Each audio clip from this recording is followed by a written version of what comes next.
जय मसीह के दोस्तों। एक आर्य समाजी भाई है जिसने बाइबल के एक वर्ष को कोट करते हुए ऐसा दावा किया है कि वो बाइबल की वर्ष पिता और पुत्री के विवाह को जायज ठहराती है। हालांकि मुझे इस टॉपिक पर वीडियो बनाने की कोई जरूरत नहीं थी।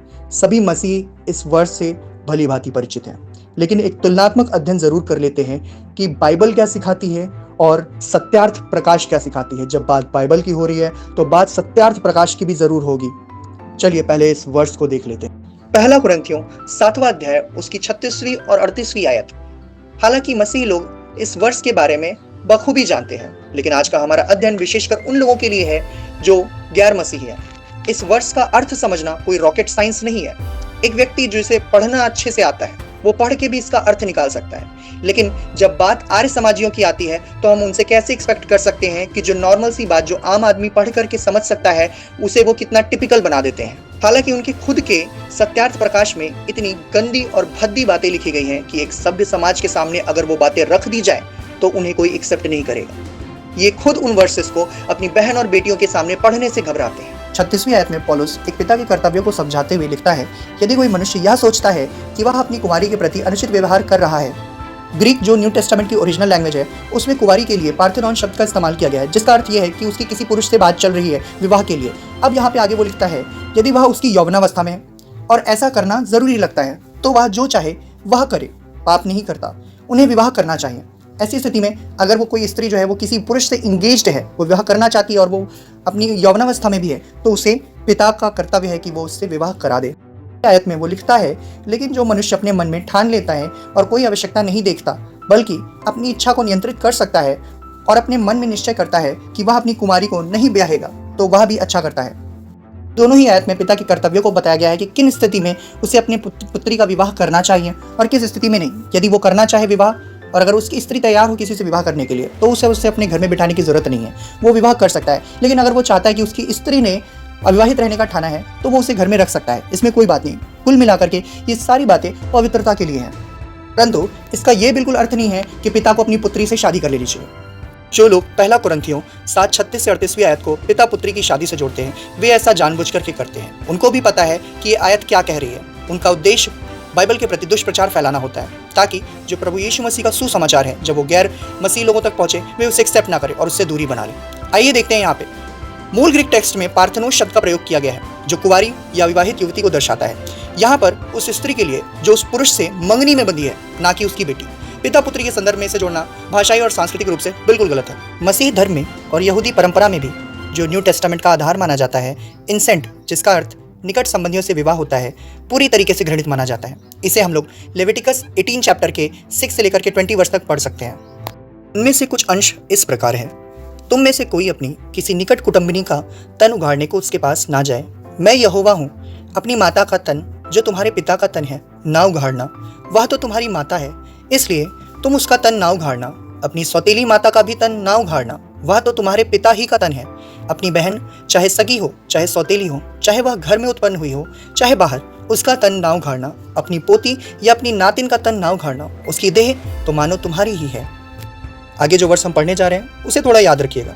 हम ये भी देखेंगे कि बाइबल जिन कार्यों को घृणित और महापाप बताती है उसके ठीक विपरीत एक समाज ऐसा भी है जो अपने समर्थकों को ऐसा ही करने को कहता है और वे इसे धार्मिक कार्य का नाम देता है। अपनी बहू का तन ना उगाड़ना, वह तो तुम्हारे बेटे की स्त्री है, इस कारण तुम उसका तन ना उगाड़ना। ध्यान से सुनिएगा, अपनी भाभी का तन ना उगाड़ना। क्या? अपनी भाभी का तन ना उगाड़ना, वह तो तुम्हारे भाई ही का तन है। फिर अपने भाई बंधु की स्त्री से, क्या कह रहा है? फिर अपने भाई बंधु की स्त्री से कुकर्म करके अशुद्ध ना हो जाना। चलिए हम देखते हैं आगे क्या लिखा हुआ है। ये एक पत्र है जो प्रेरित पौलुस कुरिन्थियों की कलीसिया के लिए लिखता है। उन दिनों कुरिन्थियों की कलीसिया में लोगों के बीच में ये मतभेद था कि पवित्र रहने के लिए विवाह करना उचित है या नहीं। 32वीं आयत से लेकर 38वीं आयत तक प्रेरित पौलुस इन बातों का जिक्र करते हुए वो लिखता है, मैं यह चाहता हूँ कि तुम्हें चिंता ना हो। अविवाहित पुरुष प्रभु की बातों की चिंता में रहता है कि प्रभु को कैसे प्रसन्न रखे, परंतु विवाहित मनुष्य संसार की बातों की चिंता में रहता है कि अपनी पत्नी को किस प्रकार से प्रसन्न रखे। विवाहिता और अविवाहिता में भी भेद है। अविवाहिता प्रभु की चिंता में रहती है कि वह देह और आत्मा दोनों में पवित्र हो, परंतु विवाहिता संसार की चिंता में रहती है कि अपने पति को किस प्रकार प्रसन्न रखे। यह बात तुम्हारे ही लाभ के लिए कहता हूँ, ना कि तुम्हें फंसाने के लिए, वरन इसलिए कि जैसा उचित है, ताकि तुम एक चित्त होकर प्रभु की सेवा में लगे रहो। और यदि कोई यह समझे कि मैं उस कुंवारी का हक मार रहा हूँ जिसकी जवानी ढल रही है और प्रयोजन भी हो, तो जैसा चाहे वैसा करे, इसमें पाप नहीं, उसका विवाह होने दे। यहाँ पे एक पिता के बारे में कहा जा रहा है कि यदि वो समझता है कि उसकी पुत्री अविवाहित है और ये अविवाहित रहना उसका उचित नहीं है, तो वो विवाह कर सकता है। आगे वो लिखता है, परंतु यदि वह मन में फैसला करता है और कोई अत्यावश्यकता नहीं है, वह अपनी अभिलाषाओं को नियंत्रित कर सकता है, तो वह विवाह ना करके अच्छा करता है। बेटी का विवाह यदि वो नहीं करता तो भी अच्छा करता है। तो जो अपनी कुंवारी का विवाह कर देता है वह अच्छा करता है, और जो विवाह नहीं कर देता वह भी अच्छा करता है, क्योंकि दोनों बातों का होना या ना होना वो परमेश्वर की सेवा पर निर्भर करता है। चलिए आर्य समाजियों के सत्यार्थ प्रकाश से देखते हैं कि वेदों का डंका आखिर बजता कैसे है। तो चलिए शुरू करते हैं। सत्यार्थ प्रकाश के चौथे समोल्लास के 82वें पेज नंबर पर स्वामी जी शादी के बाद जो फर्स्ट नाइट होती है उसके बारे में काफी डीप एक्सप्लेन करते हुए बहुत सारी बातें लिख देते हैं। ऐसी बातें जो मैं पढ़ नहीं सकता, हालांकि मैंने स्क्रीन पर लगाई, आप पढ़ सकते हैं उसे। और अंत में वो क्या लिखते हैं नीचे कि यह बात रहस्य की है, इतने ही से समग्र बातें समझ लेनी चाहिए, विशेष लिखना उचित नहीं है। तो स्वामी जी सारी बातें तो आपने लिख दी, तो बचा क्या? कट कर देना प्लीज इसे। स्वामी जी सिर्फ यहाँ तक नहीं रुकते, ऋग्वेद का हवाला देते हुए पेज नंबर 97 पर लिखते हैं, हे वीर सेचन में समर्थ ऐश्वर्य युक्त पुरुष, तो इस विवाहित स्त्री व विधवा स्त्री को श्रेष्ठ पुत्र और सौभाग्य युक्त कर। इस विवाहित स्त्री में 10 पुत्र उत्पन्न कर। रहा नहीं जाता, तड़प ही ऐसी है ना। और 11वीं स्त्री को मान, हे स्त्री तू भी विवाहित पुरुष व नियुक्त पुरुष से 10 संतान उत्पन्न कर और 11वें पति को समझ। इस तरीके से स्वामी जी स्त्री को एक बच्चा पैदा करने की मशीन मानते हैं, और वो कहते हैं कि वो विधवा से या अपनी पति के द्वारा वो 10-10 बच्चे उत्पन्न करे। भाई साहब ये किस लाइन में आ गए आप? स्वामी जी वेदों का डंका सच में आपने बजा दिया, और बहुत जोर से बजाया। वेदों का डंका आलम में बजवा दिया ऋषि दयानंद ने। आगे पेज नंबर 102 में स्वामी जी खुद से ही प्रश्न पूछ रहे हैं और खुद उसका उत्तर भी दे रहे हैं। प्रश्न करते हैं, जब एक विवाह होगा, एक पुरुष को एक स्त्री और एक स्त्री को एक पुरुष रहेगा, जब स्त्री गर्भवती, स्थिर रोगिणी अथवा पुरुष दीर्घ रोगी हो और दोनों की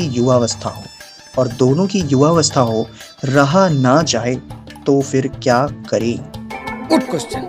स्वामी जी यहाँ पे उत्तर देते हुए कहते हैं, इसका प्रत्युत्तर नियोग विषय में दे चुके हैं, मतलब नियोग कर लेना चाहिए। इस स्थिति में यदि स्त्री का पति लंबे समय से बीमार है और पति की पत्नी लंबे समय से बीमार है या वो गर्भवती है और उनसे रहा नहीं जा रहा है, और गर्भवती स्त्री से 1 वर्ष समागम ना करने के समय में दीर्घ रोगी पुरुष की स्त्री से ना रहा जाए, तो किसी से नियोग करके उसके लिए पुत्रोत्पत्ति कर दे। वो किसी पति को छोड़ करके वो किसी से नियोग कर ले और उससे संतान उत्पन्न कर ले। आगे लिखते हैं वो, परंतु वैश्यागमन व व्यभिचार कभी ना करे। कितने तेजस्वी लोग हैं हमारे पास, कितने शानदार विचार रखते हैं। स्वामी जी ऑलरेडी आपने व्यभिचार करा दिया, वेदों का डंका बजा दिया स्वामी जी ने। बजवा दिया ऋषि दयानंद ने। सॉरी। यहाँ पे हमें पता चलता है कि यदि कोई पुरुष किसी दूसरी स्त्री से बिना विवाह किए नियोग करता है या संभोग करता है, तो स्वामी जी के लिए ये व्यभिचार बिल्कुल नहीं है। पेज नंबर 101 में स्वामी जी लिखते हैं, विवाहित स्त्री जो विवाहित पति धर्म के अर्थ परदेश गया हो तो 8 वर्ष, विद्या और कीर्ति के लिए गया हो तो 6, और धनादि कमाने के लिए गया हो तो 3 वर्ष तक बाट देखने के पश्चात नियोग करके संतान उत्पत्ति कर ले, मतलब बिना शादी के किसी पुरुष को चुन करके वो उसके साथ बच्चे पैदा कर ले। आगे वो लिखते हैं, जब विवाहित पति आवे तो नियुक्त पति छूट जाए, हालांकि उससे शादी नहीं होती मगर उसे नियुक्त पति का टर्म दिया जाता है, और जैसे ही पुराना पति आएगा तो जिसके साथ उसने नियोग किया है, बच्चे पैदा किया है, व्यभिचार किया है, वो छूट जाएगा। और आगे यहाँ तक नहीं, स्वामी जी आगे लिखते हैं, जो अप्रिय बोलने वाली स्त्री हो तो उस स्त्री को छोड़ के दूसरी स्त्री से संभोग करके संतान उत्पत्ति करो। हाथ जोड़ के मैं ये स्वामी जी वेदों का ज्ञान दे रहे थे या समाज को भ्रष्ट करने का तरीका बता रहे थे। स्वामी जी ने बराबर वेदों का डंका बजाया, डंका कम परंतु लंका ज्यादा लगता है। देखो स्वामी दयानंद क्या कर गया, देखो स्वामी दयानंद क्या कर गया। स्वामी जी अभी सिर्फ यहीं तक नहीं रुके थे, धड़ाधड़ नियोग कराने के बाद स्वामी जी ने एक और नियम दे दिया आइए पढ़ते हैं। जो आपातकाल अर्थात संतान के होने की इच्छा ना होने में बड़े भाई की स्त्री से छोटे का और छोटे की स्त्री से बड़े भाई का नियोग होकर संतान उत्पत्ति हो जाने पर भी पुनः वे नियुक्त आपस में समागम करें। इस तरीके से स्वामी जी ने बताया कैसे बड़े भाई को छोटे भाई की पत्नी के साथ संभोग करना चाहिए और किस तरीके से छोटे भाई को बड़े भाई के पत्नी के साथ संभोग करना चाहिए। इस तरीके से स्वामी जी ने आर्य समाज के लिए नरक के रास्तों को खोल दिया। किसी भी तरीके से कोई भी सभ्य समाज इन बातों को एक्सेप्ट नहीं कर सकता।